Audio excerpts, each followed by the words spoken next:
नमस्कार दोस्तों, कलाम एकेडमी की ऑनलाइन क्लासेस में आप फिर से आप सभी का हार्दिक स्वागत करते हैं। दोस्तों, हम जो है पॉलिटी के अंदर अभी तक संविधान क्या होता है, संविधान किस प्रकार से बना है भारत का, भारत को जो संविधान बनाने वाली संविधान सभा थी उसके बारे में हमने चर्चा करी। हमने उसके बाद में मूल अधिकारों के बारे में चर्चा करी। आज जो हम नया टॉपिक लेकर के आए हैं वो हो जाता है हमारा संसदीय शासन प्रणाली। क्या हो जाती है?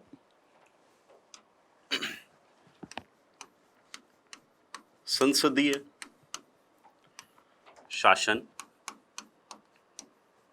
प्रणाली, पार्लियामेंट्री फॉर्म ऑफ गवर्नमेंट, उसके बारे में हम ज़्यादा चर्चा करने वाले हैं। शासन की जो है अलग अलग प्रकार की, अलग अलग देशों में जो अलग अलग लोकतांत्रिक देश होते हैं उनमें जो है अलग अलग तरह की जो है शासन प्रणालियां जो है वो काम में ली जाती हैं या अपनाई जाती हैं। भारत में जिस शासन प्रणाली को अपनाया गया है वो कौन सी है? संसदीय शासन प्रणाली है। और ये संसदीय शासन प्रणाली का अनुसरण भारत ने जो है वो कहाँ से किया है? ब्रिटेन से जो है वो किया है। आप सभी को पता होगा कि भारत जो है पहले क्या था? अंग्रेजों के अधीन जो है एक देश था, या अपन कह सकते हैं ब्रिटिश की जो है एक ब्रिटिश जो कंट्री है, यूनाइटेड किंगडम जो है उसकी कॉलोनी जो है भारत, उपनिवेश जो था। भारत जो है वो यूके का, ब्रिटेन का जो है वो उपनिवेश था। ठीक है। अब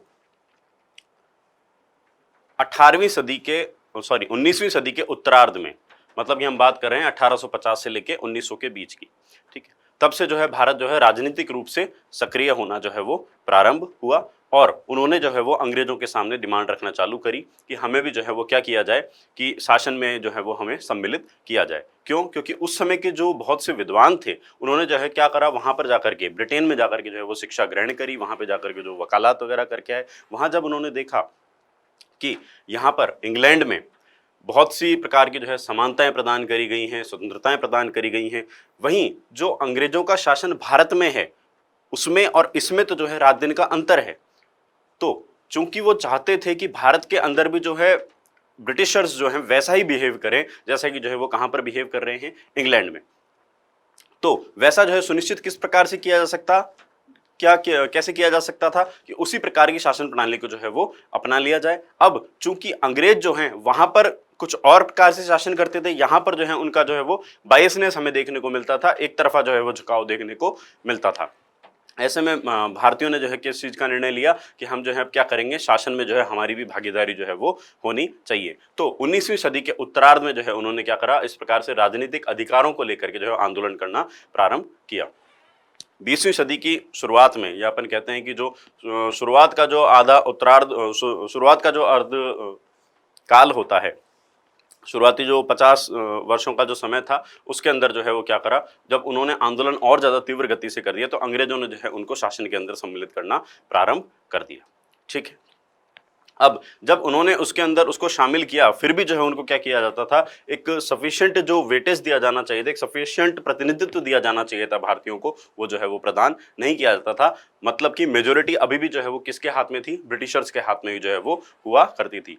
मतलब कि जो लॉज बना करते थे, जो इंग्लैंड से लॉज बन करके आते थे उनके ऊपर, या फिर जो भारत में यहाँ पर जिस प्रकार की दोहरी जो विधानमंडल था उसके ऊपर जो है एक सक्रिय भूमिका जो है भारतीय उतना नहीं निभा पाते थे। लेकिन चूंकि उन्होंने वहां देखा था कि वहां का सिस्टम जो है वो काफी हद तक ठीक है और वैसा का वैसा सिस्टम जो है हम यहाँ पर भी जो है वो फॉलो कर सकते हैं, उसी सिस्टम को जो है, उसी व्यवस्था को जो है हम यहाँ पर भी अपना सकते हैं। अर्थात कहने का तात्पर्य यह है, भारतीय जो थे इस शासन प्रणाली से जो है वो क्या थे, फैमिलियर थे, परिचित थे। इसलिए भारतीयों ने जो है वो क्या किया, इस शासन प्रणाली को अपनाने की दिशा में जो है वो कदम बढ़ाए। अब जब देश आजाद होने को आया तो उस समय कौन थी जिसने संविधान सभा जो थी, संविधान सभा ने क्या किया कि पहले चर्चा करी कि अलग अलग देशों की जो शासन प्रणालियां हैं उनके बारे में उन्होंने अध्ययन किया और देखा कि नहीं कौन सी जो है वो अपनाई जानी चाहिए। तो गहन चिंतन के बाद में, कह सकते हैं बहस के बाद में, अनेकों बैठकों के बाद में निर्णय लिया गया कि संसदीय शासन प्रणाली जो है हमारे लिए बेस्ट है, क्योंकि हमने जो है इस स्वरूप को पहले भी देखा है और हम इसको जो है इफेक्टिव मैनर के अंदर जो है हमारे भारत देश के अंदर इम्प्लीमेंट कर सकते हैं। ठीक है।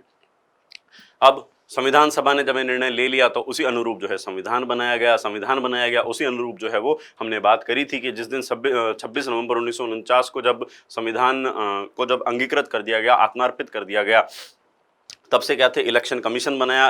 उसी दिन से जो इलेक्शन कमीशन सक्रिय हो गया। इलेक्शन कमीशन ने अपना काम करना चालू किया, चुनाव करवाए गए और चुनाव करवाने के बाद में जो है भारत में सरकारें बनना जो है वो प्रारंभ हो गई। अब कुछ समय के लिए जो है वो सरकारें बनी। पहला कार्यकाल लोकसभा का बना, दूसरा कार्यकाल बना, तीसरा कार्यकाल बना। अब ऐसे में क्या हुआ, भारत ने जो है वो कुछ एक युद्धों का सामना किया। जैसे अपन बात करते हैं 1962 में भारत और चीन का युद्ध हुआ, जब नेहरू जी जो एक आंदोलन लेकर जो एक नारा लेकर के आए थे, हिंदी चीनी भाई भाई, वो जो है वो तार तार हो गया था। हमने जो है देखा कि जिस मुल्क को हमने जो है वो जैसे तैसे उन्होंने मांगा था, पाकिस्तान की बात हम कर रहे हैं, कि उन्होंने मांगा था कि हमें अलग से एक मुल्क दे दिया जाए हमारा, उसके बावजूद भी उन्होंने जो है हमसे एक युद्ध लड़ा। तो जो कह सकते हैं नेहरू जी जो हैं इन सब चीज़ों से जो है काफ़ी हद तक जो है वो हताहत हो चुके थे, काफ़ी हद तक जो है परेशान हो चुके थे। कह सकते हैं कि उनको जो कुछ एक ट्रॉमा टाइप वाली सी चीज़ें जो है वो उनके सामने उत्पन्न हुई और धीरे धीरे सदमे के तहत जो है वो क्या हुए कि इस लोक को छोड़ करके चले गए और उनकी जो है वो मृत्यु हो गई। अब वर्ष 1967 में जो है वो क्या हुआ, चौथे आम चुनाव हुए। कौन से? चौथे नंबर के जो है वो आम चुनाव हुए।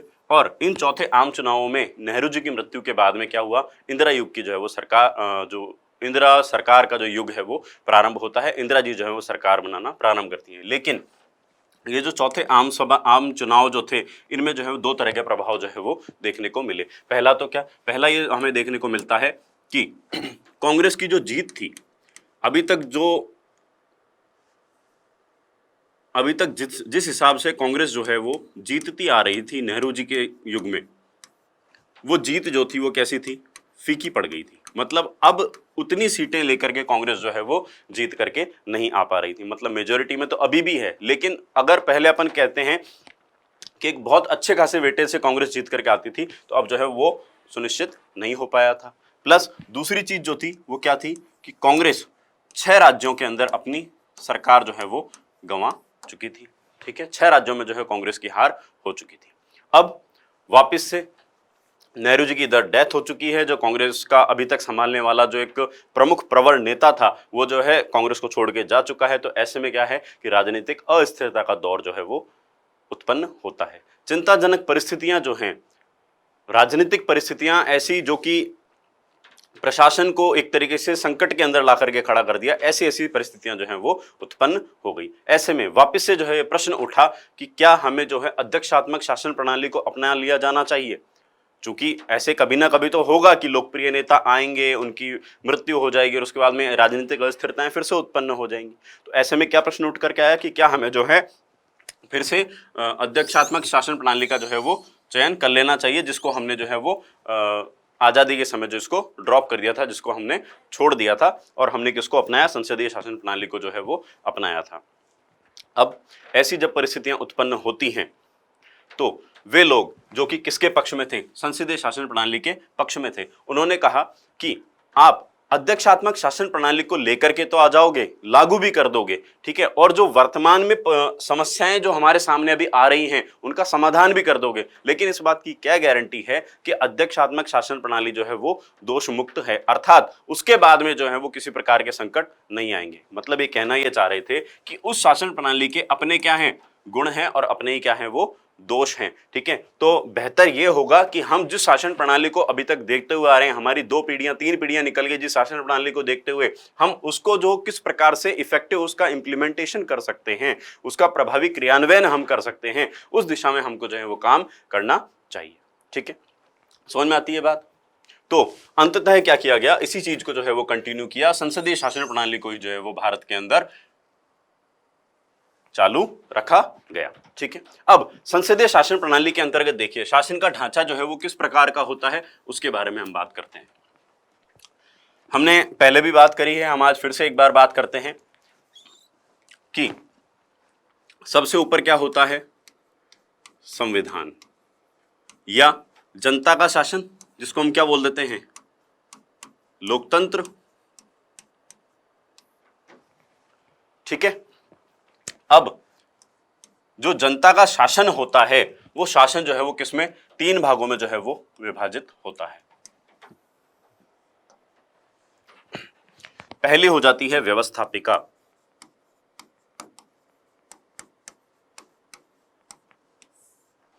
जिसको हम क्या बोल देते हैं, विधायिका के नाम से भी जानते हैं, लेजिस्लेचर। दूसरी हो जाती है कार्यपालिका, जिसको हम बोलते हैं एग्जीक्यूटिव। और तीसरी हो जाती है न्यायपालिका, जुडिशरी।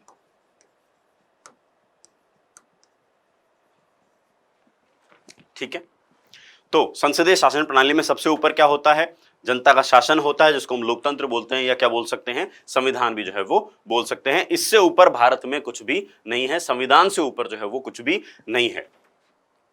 ठीक, अब समझने वाली बात देखिएगा,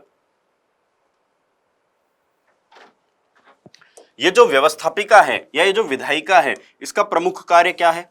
इसका प्रमुख कार्य है विधि का निर्माण करना,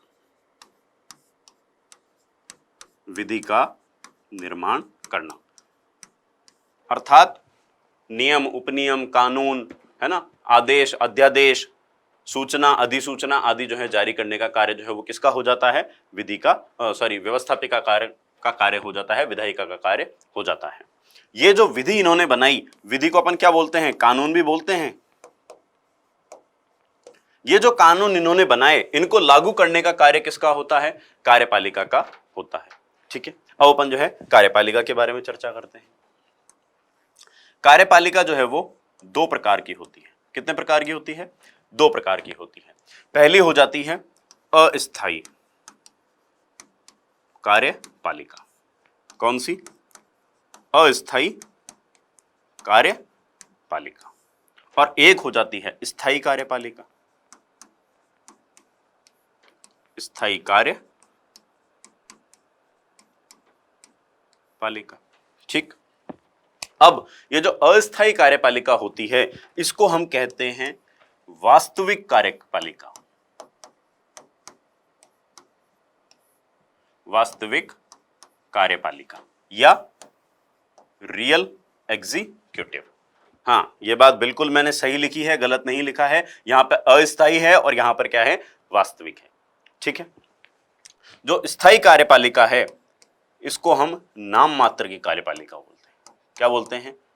नाम मात्र की या नॉमिनल एग्जीक्यूटिव के नाम से जानते हैं।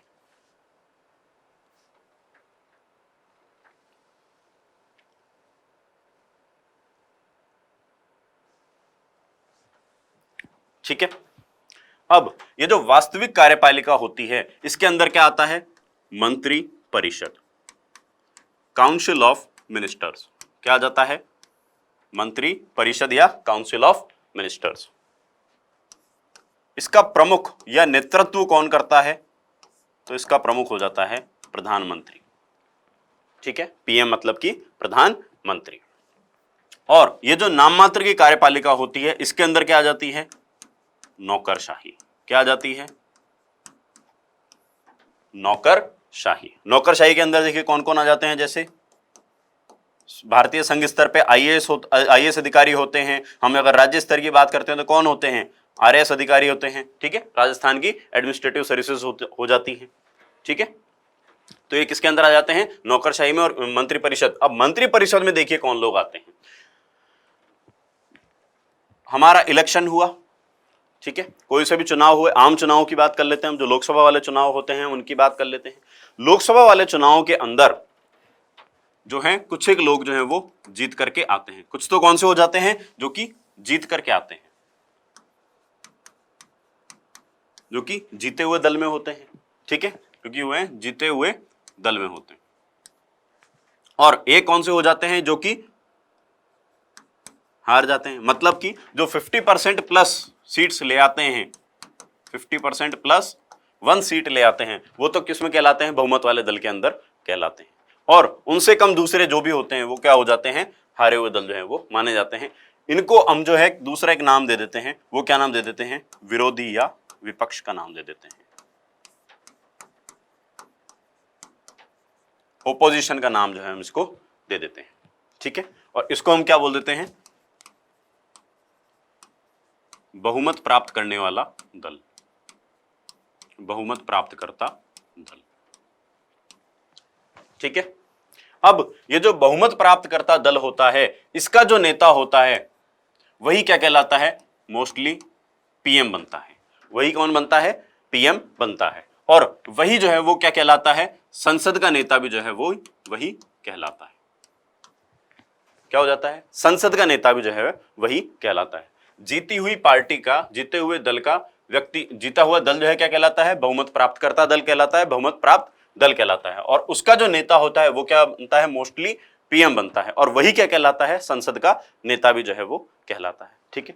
अब जिस प्रकार बहुमत प्राप्तकर्ता का नेता होता है, उसी प्रकार से क्या होता है, विपक्ष का भी जो है एक नेता होता है, विपक्ष का भी एक नेता होता है। लेकिन यहां पर एक प्रावधान रखा गया है, यदि विपक्ष के पास में कुल सीटों का न्यूनतम 10% सीटें हैं, कितनी, न्यूनतम 10% सीटें हैं, या तो 10% हो या 10% से अधिक हो, ठीक है, तो ही जो है वो क्या बन सकता है, विपक्ष का नेता जो है वो बन सकता है। अब अभी आप लोगों ने देखा होगा, अगर थोड़े बहुत आप पॉलिटिकली एक्टिव रहते हैं और आप लोगों को अगर जानकारी है, तो जो अभी वर्तमान में लोकसभा चल रही है कौन से नंबर की है, 17वीं, कौन सी है। और इस 17वीं लोकसभा के अंदर किसी भी पार्टी ने जो है विपक्ष का दर्जा जो है वो प्राप्त नहीं कर पाई है। क्यों, क्योंकि उसके पास में न्यूनतम 10% सीटें भी जो है वो नहीं है। इसलिए जो है विपक्ष का नेता वर्तमान में जो है कोई भी नहीं है। हालांकि जो सबसे बड़ा दल है अभी वर्तमान में विपक्ष के और जो सबसे बड़ा दल है उसका नाम है कांग्रेस। और कांग्रेस का जो नेता उन्होंने बना रखा है वो है शायद अधीर रंजन चौधरी, जो है उनका नाम है। कौन है अभी, अधीर रंजन चौधरी हैं, ठीक है। लेकिन वो जो है विपक्ष के नेता नहीं है, ठीक है। समझ में आती है बात, यहां तक क्लियर है। चलिए, तो अब मैं जो आपको बता रहा था मंत्री परिषद जो है वो क्या होती है, ठीक है। ये आपको एडिशनल इंफॉर्मेशन है, ये पता चली होगी, समझ में आई होगी थोड़ी सी। और अपन आगे जो है दूसरी बात करते हैं कि मंत्री परिषद जो है वो क्या होती है। देखिए, जो दल जीत करके आया, अभी अपन बात कर लेते हैं जो भी 17वीं लोकसभा के अंदर जो चीज चल रही है, अपन इसी की बात कर लेते हैं, ठीक है। 17th जो लोकसभा है इसी के बारे में बातचीत कर लेते हैं। बीजेपी जीत गई, और जो अपन कहते हैं कि जो कांग्रेस के साथ में जो यूपीए का जो गठबंधन था, वर्तमान में क्या कहलाता है, इंडिया के नाम से इन्होंने जो गठबंधन कर रखा है, ठीक है, उसके बारे में चर्चा कर लेते हैं, ठीक है। तो इनको तो पास में तो क्या है, अभी जो यूपीए का जो अलायंस है, इनके पास में जो सीटें हैं कांग्रेस के पास, इनमें से कोई सी भी ऐसी पार्टी नहीं है जिसके पास में 10% से अधिक जो है वो वोट हो, ठीक है। इसलिए जो इनमें से कोई सा भी जो है विपक्ष का नेता नहीं बन पाया है, ठीक है। अब अपन बात करते हैं बीजेपी की। बीजेपी में जितने भी सांसद जीते हुए थे, ठीक है, उनमें से क्या करते हैं, जीते हुए सांसदों में से ये कुछ को क्या बनाते हैं, मंत्री परिषद में शामिल करते हैं। किसमें शामिल करते हैं, मंत्री परिषद में शामिल करते हैं। अब जीत के तो सारे आए हैं, तो क्या सबको बनाएंगे, नहीं। 91वां संविधान संशोधन किया गया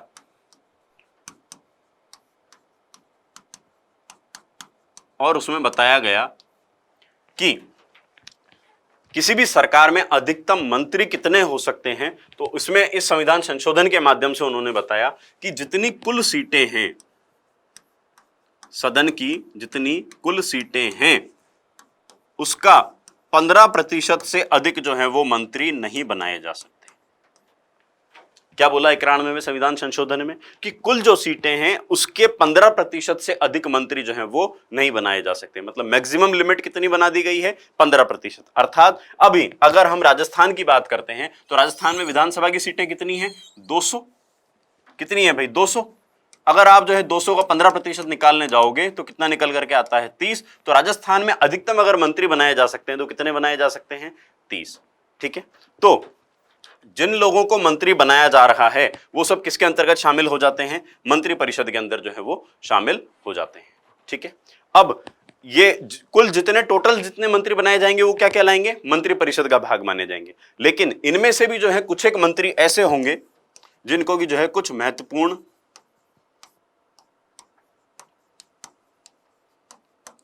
विभाग जो है वो दिए जाते हैं। जैसे अपन बात कर लेते हैं वित्त की, जैसे अपन बात कर लेते हैं गृह की, जैसे अपन बात कर लेते हैं रक्षा की, है ना, केंद्रीय स्तर पर अगर अपन बात कर रहे हैं तो ऐसे जो है बहुत से जो है डिपार्टमेंट्स होते हैं जिनको की जो है वो कैबिनेट के नाम से जाना जाता है। किस नाम से जाना जाता है? कैबिनेट के नाम से,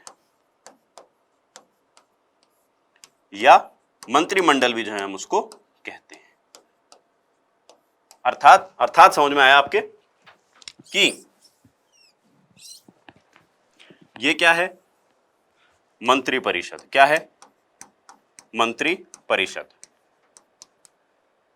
मतलब जीते हुए जो जितने भी सांसद थे या विधायक थे उनमें से अधिकतम कितने? 15%।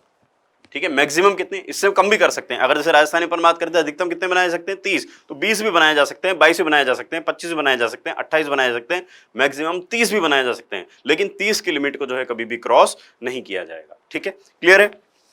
तो ये हो जाती है हमारी मंत्री परिषद। उस मंत्री परिषद में से कुछ विधायकों को कुछ जो सदस्य होते हैं, कुछ जो मंत्री होते हैं उसको जो है किसके अंदर शामिल किया जाता है? कैबिनेट के अंदर शामिल किया जाता है। अब कैबिनेट के अंदर शामिल होने वालों के साथ में कुछ टर्म्स एंड कंडीशंस होती है। जब अपन संसद पढ़ेंगे इसके बाद में आगे आने वाले समय के अंदर जब अपन संसद पढ़ेंगे तो उस टाइम पे जो है हम विस्तार पूर्वक चर्चा करेंगे। इनको क्या होते हैं, कुछ इनके ऊपर जो है बंदिशें होती हैं, कुछ इनको जो है अलग विशेषाधिकार होते हैं कि जितनी बैठकें होती हैं, जितनी जो मीटिंग्स होती हैं उन सब के अंदर इनका जो है पार्टिसिपेट करना आवश्यक होता है। जबकि जो मंत्री परिषद में और दूसरे हैं, जितने दूसरे मंत्री हैं उनके अगर रिलेवेंट डिपार्टमेंट की अगर मीटिंग हो रही है तो ही जो है इनका आना अनिवार्य होता है, या फिर अगर पीएमओ की तरफ से स्पेशली अगर उनको आदेश दिया जाता है तो ही जो है उसके अंतर्गत जो है वो शामिल होते हैं। ठीक है, समझ में आ गई बात? चलिए तो अपन जो है अब आगे चलते हैं। अभी तक हमने बात करी थी कि जो शासन जनता का जो शासन होता है वो जो है कि 3 भागों के अंदर जो है विभाजित होता है। शासन के जो है 3 प्रमुख अंग जो है वो बताए गए हैं। कौन कौन सी? हमने बात कर ली कि जो है व्यवस्थापिका या विधायिका, दूसरी हमने बात कर ली थी किसकी कि कार्यपालिका, तीसरी हो जाती है न्यायपालिका। व्यवस्थापिका का कार्य क्या है? विधि का निर्माण करना। अब ये जो विधि या कानून जो बनाई गई है इसको लागू करने का काम किसका है? कार्यपालिका का है। कार्यपालिका हमने देखी 2 प्रकार की होती है, एक तो अस्थायी होती है, एक स्थायी होती है। अस्थायी को जो है हम किस नाम से भी जानते हैं? वास्तविक कार्यपालिका या रियल एग्जीक्यूटिव के नाम से भी जानते हैं। और जो स्थायी कार्यपालिका होती है उसको नाम मात्र की कार्यपालिका या नॉमिनल कार्यपालिका भी कहते हैं। अस्थायी जो कार्यपालिका है,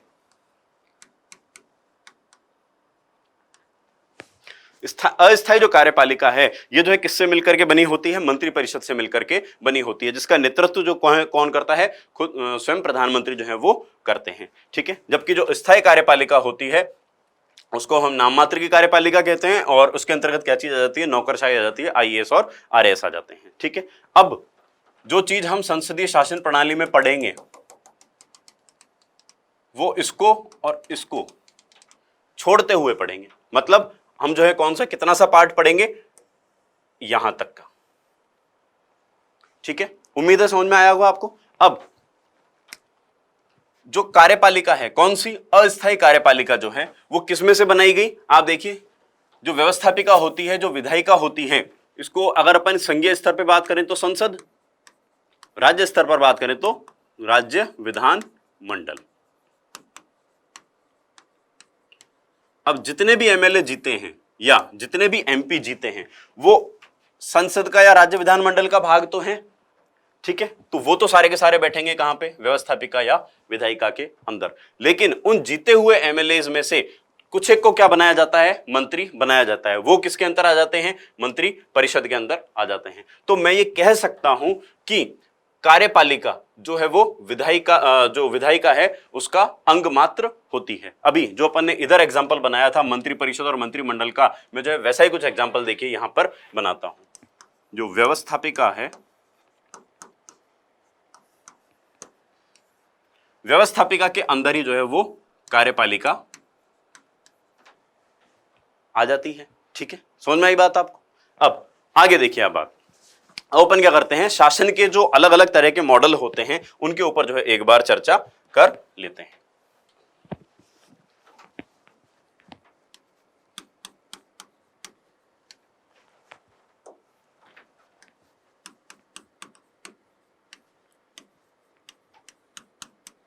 शासन प्रणालियां, एडमिनिस्ट्रेटिव या गवर्नेंस सिस्टम।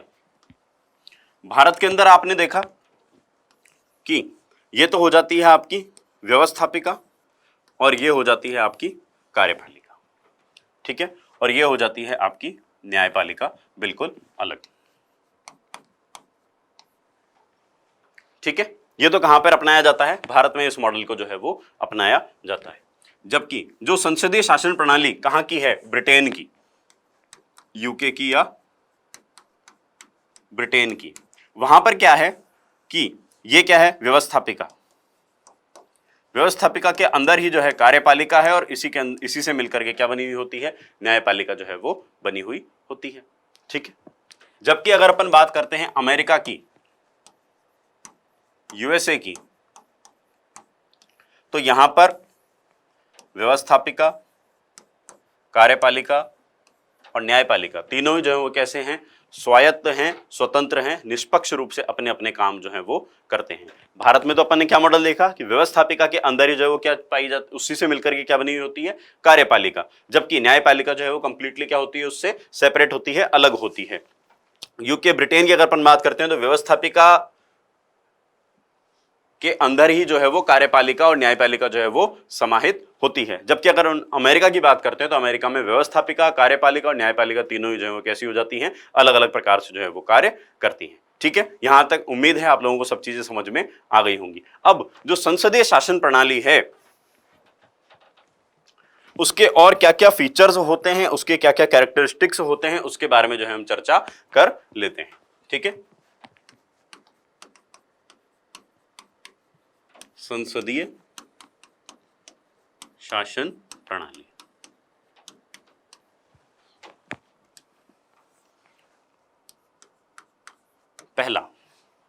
पहला देखिए आप, संसदीय शासन प्रणाली जिसका कि कहां पर भारत में अनुपालना करी गई है, इसके अंदर क्या है कि दोहरी कार्यपालिका के बारे में चर्चा करी गई है। कैसी कार्यपालिका है, यहां पर दोहरी कार्यपालिका है,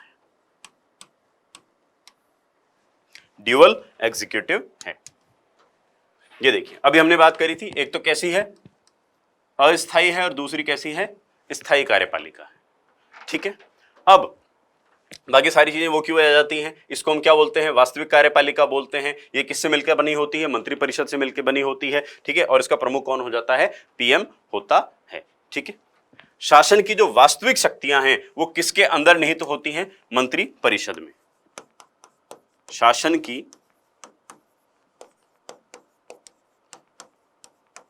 वास्तविक शक्तियां जो है वो किसमें निहित होती हैं, मंत्रिपरिषद में निहित होती हैं। ठीक है, जबकि अपन बात करते हैं कि जो स्थायी कार्यपालिका है, जिसे हम नाममात्र की कार्यपालिका भी बोलते हैं, इसका प्रमुख कौन होता है, इसका प्रमुख होता है राष्ट्रपति। कौन होता है, राष्ट्रपति। ठीक है, सिद्धांततः अगर अपन बात करते हैं, अगर अपन कॉन्सेप्चुअल वे के अंदर बात करें तो शासन की जितनी शक्तियां हैं वो किसके अंदर रिलाई करती हैं, ठीक है, वो किसके अंदर रिलाई करेंगी, राष्ट्रपति के अंदर। लेकिन राष्ट्रपति प्रधानमंत्री और उनकी मंत्री परिषद की सलाह के आधार पर ही जो है वो सारे के सारे कार्य करते हैं। ठीक है, अब देखिए, शासन संबंधी जितने भी कार्य होंगे वो होंगे तो किसके नाम से, राष्ट्रपति के नाम से, लेकिन उनके अंदर मेजर इंपैक्ट जो है वो किसका हो जाता है, वो इंपैक्ट होता है प्रधानमंत्री और उनकी मंत्री परिषद का या काउंसिल ऑफ मिनिस्टर्स का। ठीक है, ये सलाह देते हैं, ये सलाहकारी निकाय होती है राष्ट्रपति के लिए, राष्ट्रपति जो है उसी दिशा के अंदर जो है उसी तरीके से जो है वो कार्य करते हैं। शासन संबंधी जितने भी कार्य हैं वे सभी राष्ट्रपति के नाम से किए जाते हैं। मान करके चलिए आप में से कुछ लोग आगे चल करके आईएएस बनेंगे, आईएएस का जो नियुक्ति पत्र होता है उस पर साइन किसके होते हैं, राष्ट्रपति के होते हैं। मान करके चलिए भारत को श्रीलंका के साथ में, अमेरिका के साथ में, फ्रांस के साथ में, रूस के साथ में, किसी भी अन्य देश के साथ में किसी भी प्रकार का कोई समझौता करना है, ठीक है, या कोई संधि करनी है, उस पर हस्ताक्षर किसके होंगे, राष्ट्रपति के होंगे। ठीक है, समझ में आती है बात। तो शासन संबंधी जितने भी कार्य हैं, शासन का जो प्रमुख होता है वो तो जो है कौन कहलाएगा, सॉरी, वो तो कौन होता है, आपका प्रधानमंत्री होते हैं। ठीक है, लेकिन शासन संबंधी जो कार्य होते हैं वो किसके नाम से होते हैं, वो आपके राष्ट्रपति के नाम से होते हैं। ठीक है, उम्मीद है ये चीज आप लोगों को समझ में आ गई होगी। ठीक है, तो भारत में कितनी कार्यपालिका है, 2 प्रकार की कार्यपालिकाओं की अपन ने चर्चा जो है यहां पर करी है। ठीक है, इसके अलावा अगर अपन बात करें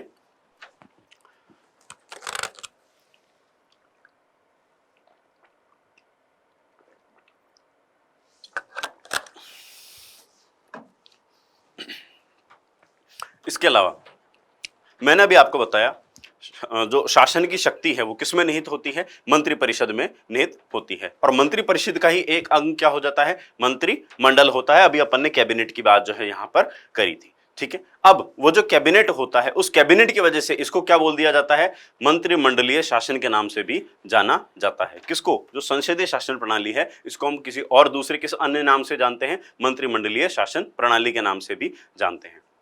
इसके अलावा इसको जो है वो उत्तरदायी शासन प्रणाली के नाम से भी जाना जाता है। ठीक है, तो हमारा जो दूसरा पॉइंट आता है इसके ऊपर अभी हम चर्चा करेंगे कि उत्तरदायी शासन प्रणाली जो है वो इसको क्यों कहा जाता है। देखिए, कार्यपालिका तथा व्यवस्थापिका में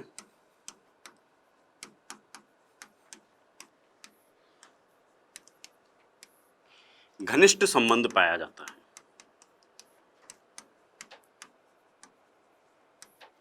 कैसा संबंध पाया जाता है, घनिष्ठ संबंध पाया जाता है। भाई एक संबंध तो ये हो ही गया, कौन सा, कि कार्यपालिका बनी कैसे है, व्यवस्थापिका में से निकल करके बनी है।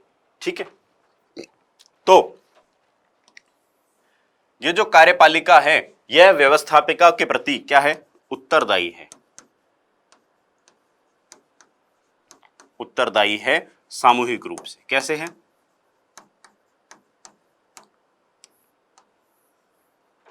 सामूहिक रूप से कार्यपालिका जो है व्यवस्थापिका के प्रति उत्तरदायी होती है। और अगर अपन बात करें कोई भी एक इंडिविजुअल मंत्री, वह व्यक्तिगत तौर पे मंत्री परिषद के प्रति उत्तरदायी होता है। जितने वो टोटल जितने मंत्री हैं उन सबका एक काउंसिल बना हुआ है। इंडिविजुअल मंत्री तो किसके प्रति उत्तरदायी है, मंत्री परिषद के प्रति। जबकि जो कार्यपालिका है वो किसके प्रति उत्तरदायी है, व्यवस्थापिका के प्रति जो है वो उत्तरदायी होती है। जबकि व्यवस्थापिका क्या करती है, कार्यपालिका पर नियंत्रण भी करती है। किसके माध्यम से, विपक्ष के माध्यम से। विपक्ष या जो विरोधी दल होते हैं जो कि जीत नहीं पाते हैं, इनके माध्यम से जो है वो क्या करती है, व्यवस्थापिका उसके ऊपर नियंत्रण भी करने का कार्य करती है। अब देखिए विपक्ष जो है वो किस प्रकार से कंट्रोल करता है, इसकी अपन चर्चा कर लेते हैं एक बार को। कि ये जो विपक्ष है ये क्या करता है, अलग अलग समय पर अलग अलग प्रकार के प्रस्ताव लेकर के आता है। क्या लेकर के आता है, अलग अलग प्रकार के प्रस्ताव जो है वो लेकर के आता है। कौन कौन से, जैसे आपके लिए ले आएगा कटौती प्रस्ताव। कौन सा ले आएगा, कटौती प्रस्ताव। जैसे ले आएगा निंदा प्रस्ताव। जैसे ले आएगा काम रोको प्रस्ताव। अब ये क्या होते हैं, इनके बारे में हम डिटेल से चर्चा जब संसद पढ़ेंगे उस टाइम पर जो है हम करेंगे, किस प्रकार से जो है व्यवस्थापिका कार्यपालिका के ऊपर कंट्रोल करती है। ठीक है, इसके अलावा एक प्रस्ताव और होता है अविश्वास प्रस्ताव। सबसे खतरनाक प्रस्तावों में से एक जो है वो यही है। अगर व्यवस्थापिका में यह अविश्वास प्रस्ताव पारित हो जाता है तो उसी समय वह सरकार जो है वो गिर जाती है। अर्थात वहां पर जो है वो क्या हो जाएगा, सभी को जो है क्या हो जाएंगे, अपने पद से मुक्त हो जाते हैं, पद से च्युत हो जाते हैं। ठीक है, समझ में आती है बात। मतलब ये पद से क्या हो जाते हैं, बिल्कुल भी अलग हो जाते हैं। वो जो पोस्ट है वो गवर्नमेंट जो है उसी टाइम गिर जाती है, अबॉलिश हो जाती है, खत्म हो जाती है। ठीक है, टाटा बाय बाय, खत्म। ठीक, तो जो है विपक्ष जो है वो किन माध्यमों से जो है कंट्रोल करता है, अलग अलग प्रकार के प्रस्ताव लेकर के आता है। इसके अलावा वो क्या करता है, प्रश्न पूछता है। जब कभी आपने अगर संसद की कार्रवाई देखी हो तो उसमें जो है वो 0 आवर्स होते हैं, प्रश्न जो है ना प्रश्नकाल होता है ना, अलग अलग प्रकार के जो है प्रश्न पूछने के लिए भी जो है उसमें जो है वो समय निर्धारित किया गया है। ठीक है, समझ में आती है बात। चलिए अब देखिए वापस आ जाते हैं अपन बैक ऑन आवर टॉपिक।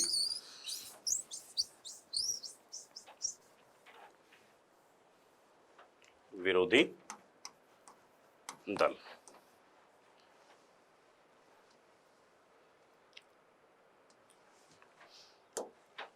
तो आपको समझ में आया कि इनके बीच में जो है वो घनिष्ठ संबंध कैसे पाया जाता है। एक तो ये कि इनका निर्माण जो है वो कार्यपालिका का निर्माण ही किसमें से हुआ है, व्यवस्थापिका में से हुआ है। दूसरा ये कि जो कार्यपालिका है वो इसके प्रति क्या होती है, उत्तरदायी होती है, और व्यवस्थापिका क्या करती है, इसके ऊपर जो है वो नियंत्रण स्थापित करती है। किसके माध्यम से, विपक्ष और विरोधी दलों के माध्यम से। ठीक है, समझ में आई बात। अब देखिए तीसरा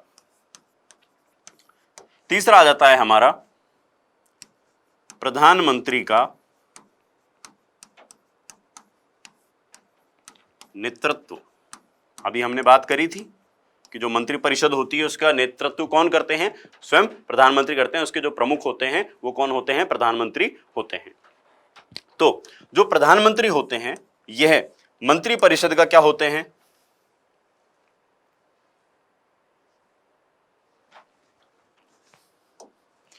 मंत्रिपरिषद का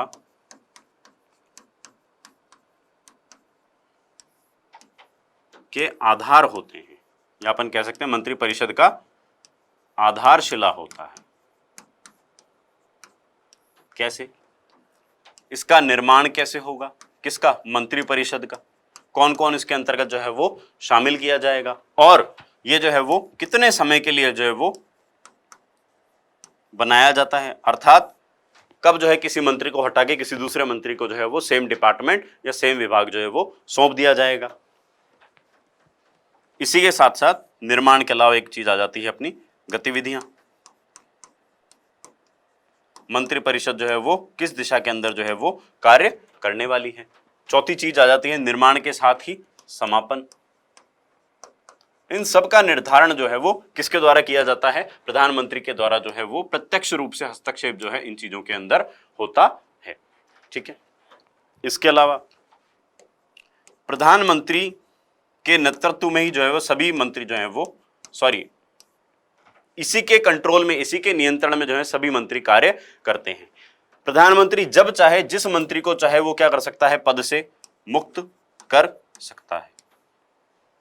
ठीक है भाई, या तो उसको बोला जाता है बुला करके, बोले भाई देखो आपकी कार्यप्रणाली जो है वो सही नहीं है, आप जो है हमारे जो मानक हैं उन पर जो है वो खरे नहीं उतर पा रहे हो, आपके अंदर जो है वो कार्य को लेकर के जो अक्षमताएं हैं या किसी प्रकार के और अन्य दुराचार वगैरह के कोई से भी जो उनके ऊपर अगर आरोप जो है वो लागू सिद्ध हो जाते हैं, तो ऐसे में प्रधानमंत्री उनसे कहते हैं कि भाई आप देखो या तो खुद ही जो है पोस्ट से अपने रिजाइन कर दो, तो ऐसे में क्या रहेगी, आपकी भी जो है इज्जत बनी हुई रहेगी, और नहीं तो हम जो है आपको बर्खास्त कर सकते हैं। तो ऐसे में प्रधानमंत्री या तो जो है वो कोई मंत्री जो है वो खुद से रिजाइन कर देगा, नहीं तो उसको जो है वो बर्खास्त भी जो है वो किया जा सकता है। इसके अलावा प्रधानमंत्री स्वयं रिजाइन करके, इस्तीफा देकर पूरी की पूरी मंत्रिपरिषद को जो है वो क्या कर सकते हैं, विघटित कर सकते हैं, समाप्त कर सकते हैं, उसको डिसॉल्व कर सकते हैं। ठीक है, समझ में आई बात यहां तक। तो जो प्रधानमंत्री होता है उसका जो है एक बहुत अच्छा खासा रोल जो है अपन यहां पर देख सकते हैं संसदीय शासन प्रणाली के अंतर्गत। अब देखिए नेक्स्ट चौथी चीज आ जाती है राजनीतिक समरूपता,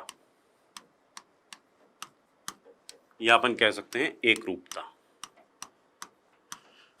जो संसदीय शासन प्रणाली होती है इसमें हमने अभी क्या बात करी कि एक मंत्रिपरिषद बनती है जो कि जीते हुए दल से जो है वो बनती है, जो भी बहुमत प्राप्त करता दल होता है उससे जो है मंत्रिपरिषद का निर्माण होता है। अब जब वो सारे के सारे एक ही दल के होंगे, जब वो सारे के सारे एक ही दल के होंगे तो उनकी विचारधारा समान होगी।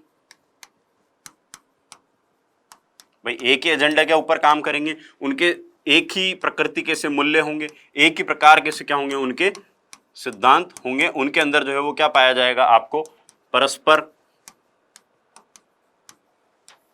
तालमेल या समन्वय जो है वो पाया जाएगा। परस्पर तालमेल या समन्वय जो है वो पाया जाएगा। तो हम ये कह सकते हैं कि ऐसे में अगर उन लोगों को किसी भी प्रकार का कोई निर्णय लेना है तो ऐसा तो है नहीं कि बार बार जो है कोई ना कोई आकर के उस चीज का जो है वो विरोध करता रहेगा। अगर उस चीज को लागू किया जाना चाहिए तो ये अपने आप में जो है वो सक्षम होते हैं और उस चीज को, चूंकि इन लोगों के पास में बहुमत होता है, ये उस चीज को जो है वो क्या कर देते हैं, लागू करने में सक्षम होते हैं, उस चीज को लागू जो है वो कर देते हैं। ठीक है, तो जो समान इनकी विचारधारा है, मूल्य है, सिद्धांत हैं, वो क्या करते हैं, शासन प्रशासन को जो है सुदृढ़ता प्रदान करते हैं, जो जिस किसी डायरेक्शन के अंदर उसको जो है वो मूव ऑन करना है। ठीक है, नेक्स्ट चीज देखिए आप,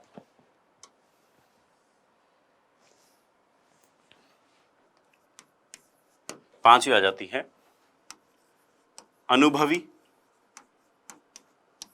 एवं कुशल व्यक्तित्वों का शासन।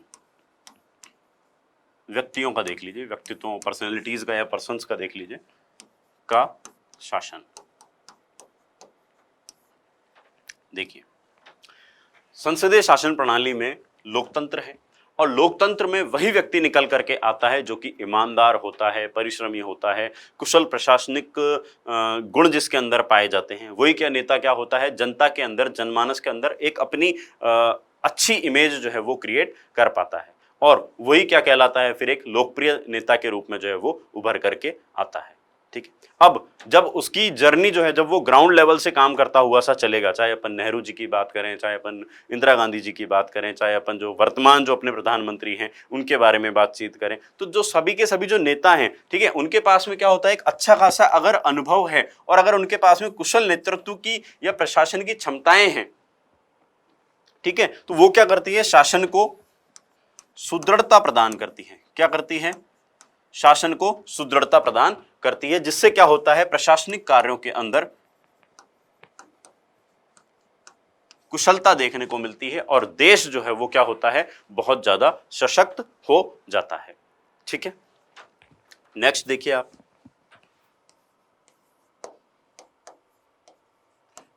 लचीलापन,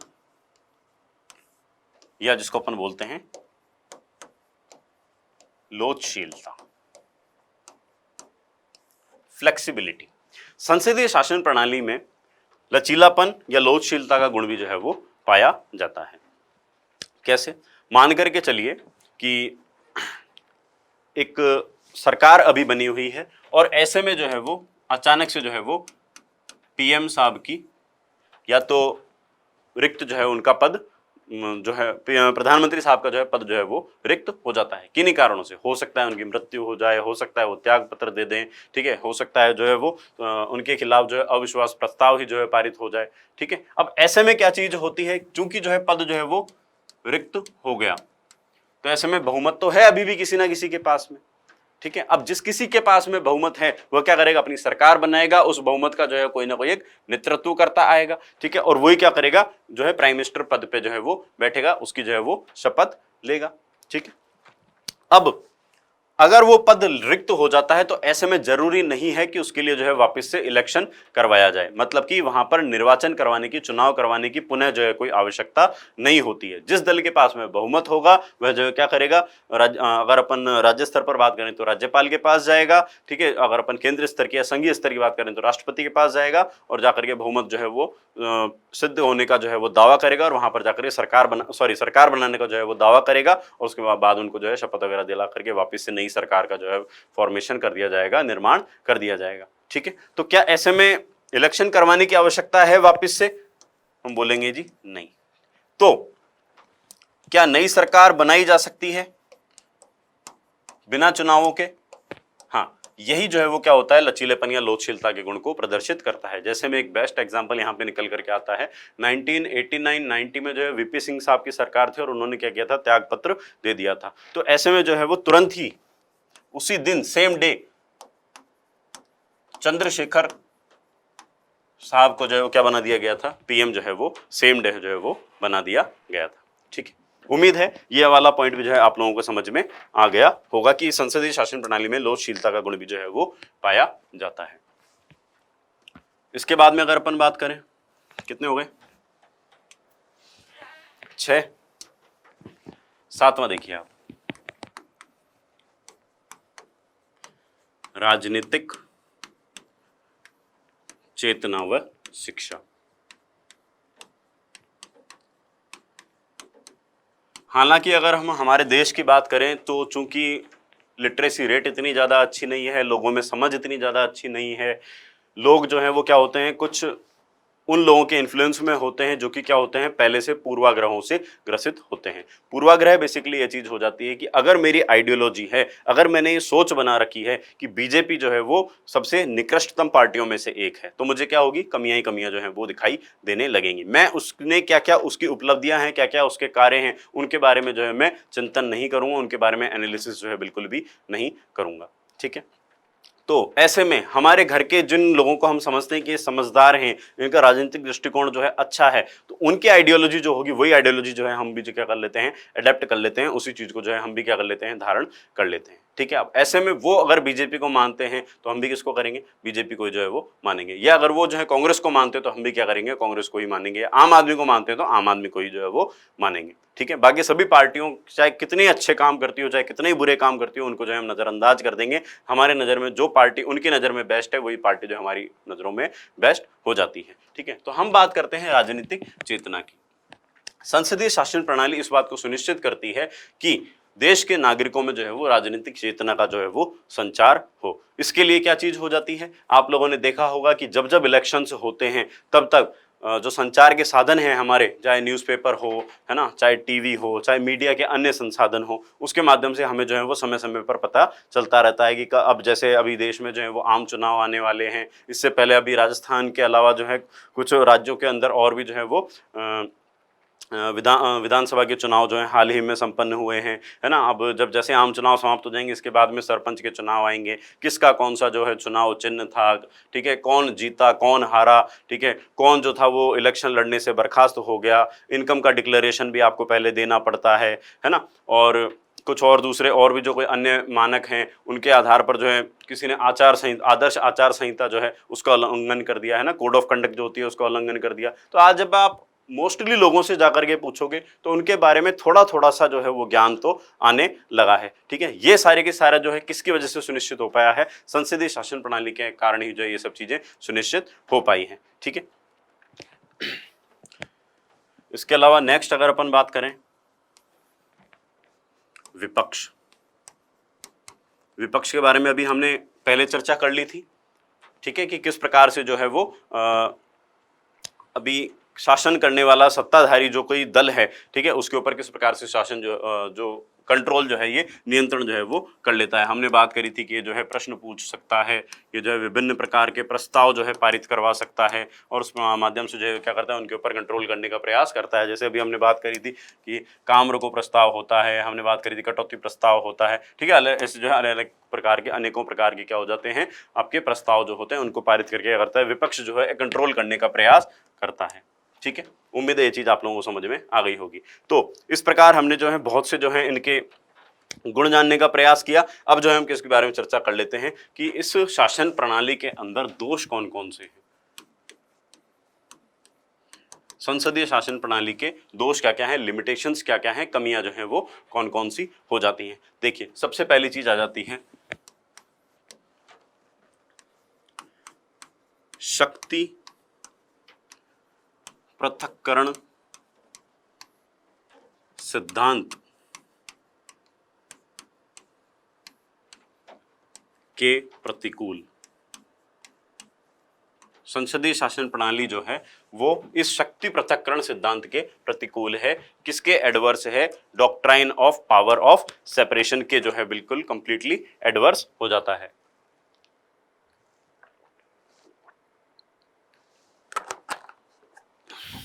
हम लोगों ने पिछली क्लासेस के अंदर भी चर्चा करी है, आज फिर से करते हैं।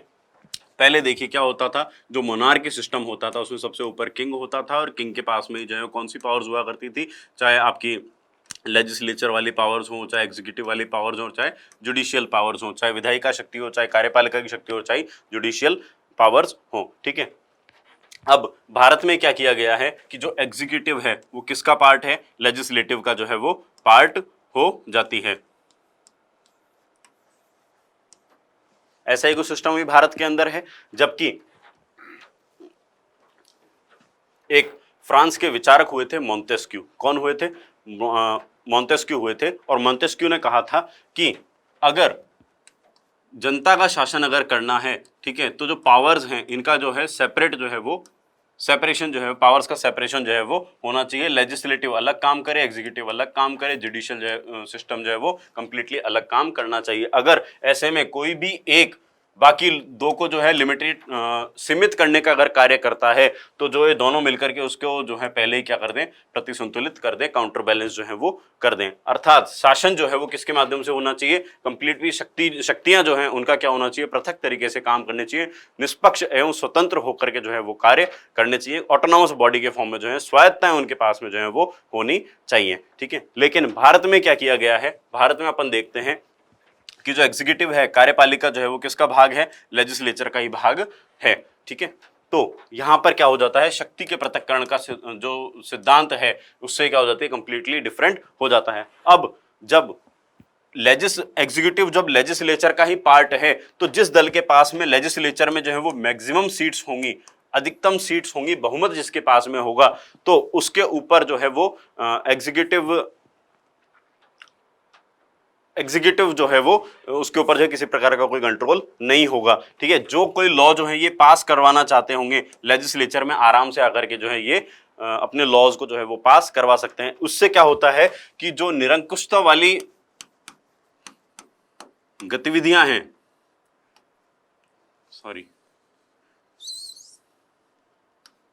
जो डेस्पोटिक पावर्स हैं, जो ऑटोक्रेटिक नेचर है गवर्नमेंट का, वो जो है सामने निकल करके आ सकता है। ठीक है, दूसरी चीज देखिए आप, दूसरा दोष क्या हो जाता है। पहली चीज तो ये कि इनके अंदर जो है वो अलग अलग होना चाहिए था, लेकिन अलग अलग नहीं है, साथ में है। साथ में तो इस वजह से क्या हो सकता है कि कई बार जो है इस सिस्टम का जो है वो क्या हो सकता है कि बाईपास भी जो है वो किया जा सकता है, निरंकुशता जो है इसके ऊपर हावी हो सकती है। नेक्स्ट चीज देखिए कि राजनीतिक दलबद्धता, ये क्या चीज हो जाती है। देखिए, भारत में अलग अलग प्रकार की जो है पार्टियां बनी हुई हैं, और कई बार ये पार्टियां क्या करती हैं, एक दूसरे को नीचा दिखाने के लिए इनकी क्या हो जाती है कि जो दलीय राजनीति है, कई बार क्या हो जाती है, राष्ट्रहित से ऊपर निकल जाती हैं। किससे ऊपर निकल जाती हैं, राष्ट्रहित से जो है वो ऊपर निकल जाती हैं। अर्थात अगर अपन बात करें तो देश को जिन मुद्दों पर आवश्यकता है उन मुद्दों पर चर्चा ना करके, और ये क्या करते हैं, अपनी ही बात को जो है बनाने के अंदर लगे हुए रहते हैं। ऐसे में बार बार जो है कोई भी कार्य होता है, सदन की जो कार्रवाइयां हैं उनके अंदर जो है वो अड़ंगे लगाना चालू कर देते हैं, काम रोको, आलोचना करना चालू कर देते हैं। ऐसे में क्या होता है, मतभेद होता है और संघर्ष किसी परिस्थितियां जो है वो उत्पन्न हो जाती हैं। उससे क्या होता है कि जो सदन है या जो सरकार है वो जो है अपनी कार्यवाहियों को जो है वो समय पर निष्पादित नहीं कर पाती है, और अपन कह सकते हैं कि जो टैक्स पेयर्स का, जो जनता का पैसा है, वो उस माध्यम से क्या होता है, काफी हद तक उसका जो है अपव्यय भी जो है वो होता जाता है। ठीक है, नेक्स्ट चीज देखिए, संकटकालीन परिस्थितियों में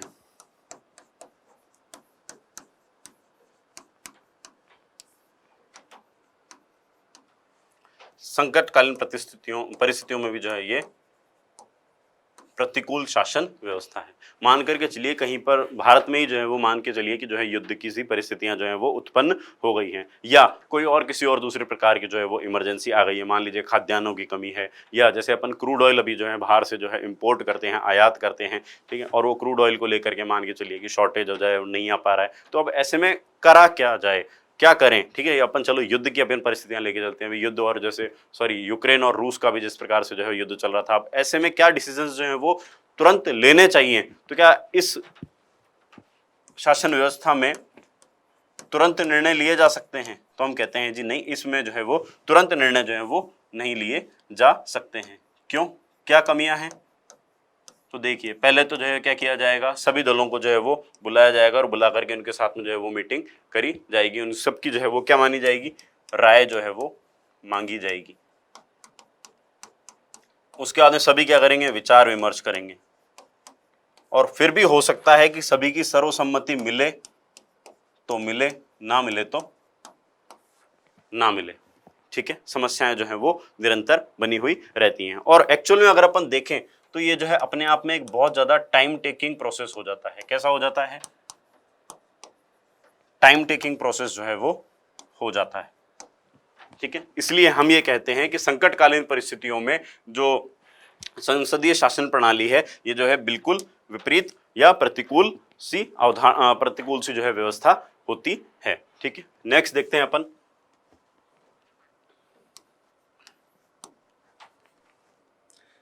अकुशल जनप्रतिनिधियों का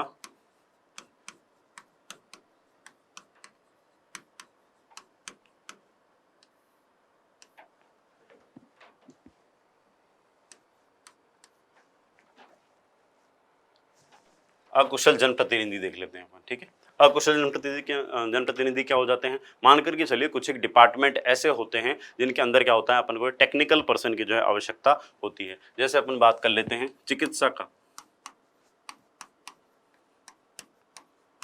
का जो विभाग है। अब चिकित्सा के विभाग में कौन कौन सी किस किस प्रकार की समस्याएं आ रही हैं, अगर वहां पर हमने किसी दूसरे पर्सन को, जो कि किसके प्रभाव में आकर के, लोकप्रियता के अभाव में आकर के, मतलब कि कोई एक नेताजी जो हैं वो बहुत ज्यादा लोकप्रिय थे, इस वजह से उन्होंने डिमांड करी और उनको जो है कौन सा विभाग दे दिया गया, चिकित्सा विभाग जो है वो दे दिया गया। अब चूंकि उनके पास में चिकित्सा संबंधी जो है वो कोई ज्ञान नहीं है, तो ऐसे में क्या चीज होगा, क्या शासन व्यवस्थाएं जो है सुदृढ़ तरीके से चल पाएंगी? ऐसे में बोझ जो है वो किसके ऊपर बढ़ता चला जाएगा? ऐसे में बोझ जो है वो नौकरशाहों के ऊपर जो है वो बढ़ता चला जाएगा। तो ऐसे में अपन कहें कि शासन की जो बागडोर है वो किसके हाथों में चली जाएगी? नौकरशाही के हाथ में चली जाएगी। ठीक है, समझ में आती है बात? तो अगर अकुशल जनप्रतिनिधि हैं तो ऐसे में कौन हावी हो जाती है? नौकरशाही जो है वो हावी हो जाती है। नेक्स्ट देखिए आप, मिलीजुली सरकार।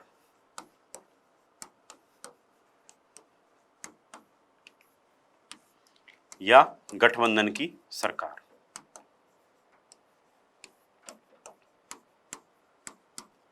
संसदीय शासन प्रणाली के सबसे बड़े दोषों में से एक है कौन सा? मिलीजुली सरकार या गठबंधन की सरकार।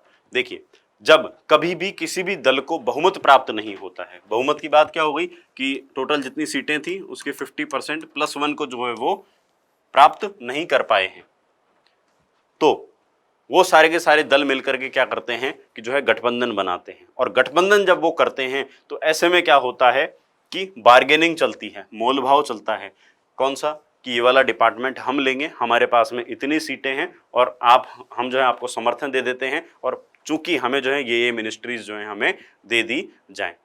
ऐसे में क्या होता है कि पता नहीं किसके भाग का छींका होता है और पता नहीं किसको मिल जाता है। ऐसा जो है भारत में भी हाल ही में जो है वो देखा गया था, जब गठबंधन सरकारों का दौर जो है एकदम से चला था, तो उस समय क्या था कि लालू यादव को भी जो है वो क्या बना दिया गया था?